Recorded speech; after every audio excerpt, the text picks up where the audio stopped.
Sleep is your superpower. But what happens when you can't get consistent amounts of it?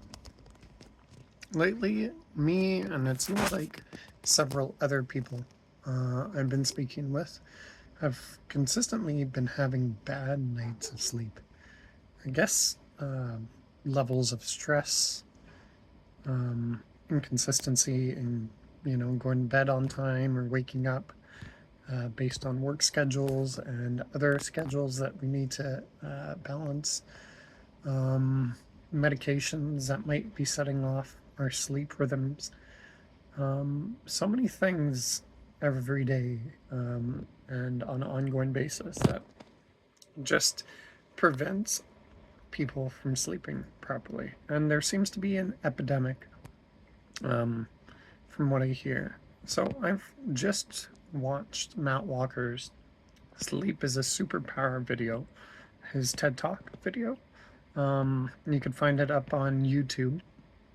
And it's a great talk that kind of gives some good information, well, excellent information on sleep and what happens when we don't get enough of it. It seems that when we don't get enough sleep, we are in jeopardy of increasing the negative effects on our health. They've shown increases in cancer, increases in heart attacks, even just based on um, looking at the stats around daylight savings time. When we lose that 1 hour of sleep, it showed that 24% increase, he stated, of heart attacks. And then when we increased sleep based on falling back instead of in spring, so we fall back an hour and we increased our sleep and we decreased the amount of heart attacks. So not only is it affecting our health, it affects our mental capacity. A study showed that 40% of our memory was affected. So I mean, I've had many states of mind where I'm in an exam, but I had pulled a all-nighter, semi all-nighter, going to bed late into the night, trying to get those last hours of study in.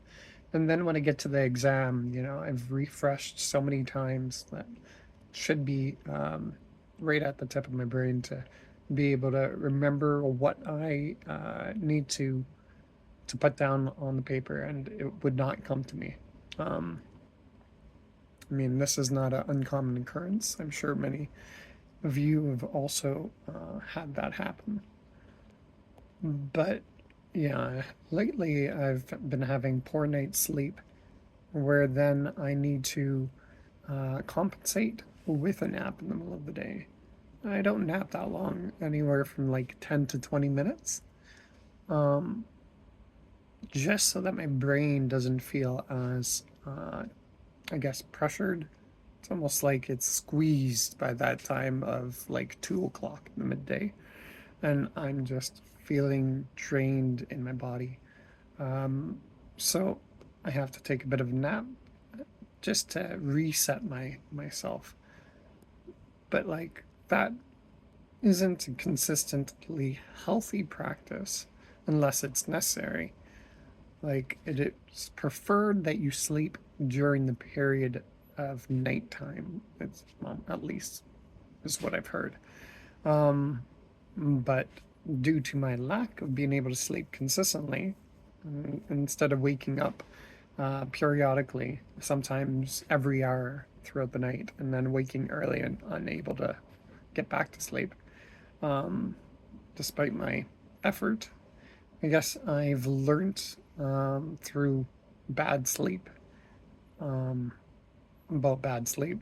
So you set a bit of a pattern, it seems, that when you're tossing and turning and trying to get to sleep at night, and you just lay there waiting for it to happen, your body learns that your bed isn't necessarily a place for sleep. It's just a place that you can lie down, or a place that you can be on your phone in the middle of the night when you're restless. So setting that new pattern is one thing I'm going to go ahead and try, and getting myself out of bed into a different room, doing a different activity. And then when I feel tired again, it's suggested then that I go back to sleep. I go back to bed and, try and get back to sleep, because that will reset the pattern of sleep that I've lost.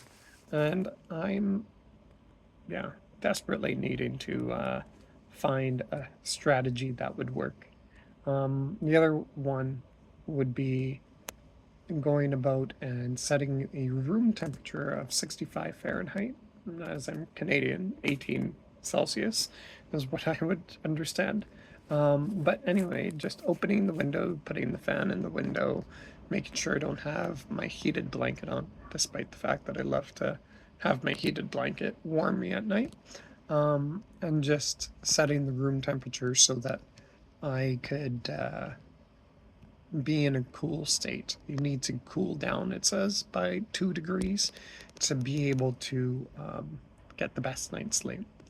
So, one, setting a schedule of sleep, maybe an alarm to remind me of going to sleep, and two, setting the temperature in the room to the proper temperature. Anyways, those are my bits of information that I picked up from the video, and there's a lot more in that video that I highly suggest to watch it. That's Matt Walker's Sleep is a Superpower TED Talk.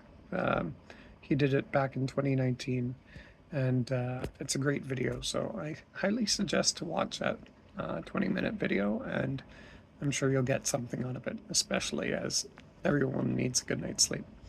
Yeah, I wish you the best, and we'll talk later.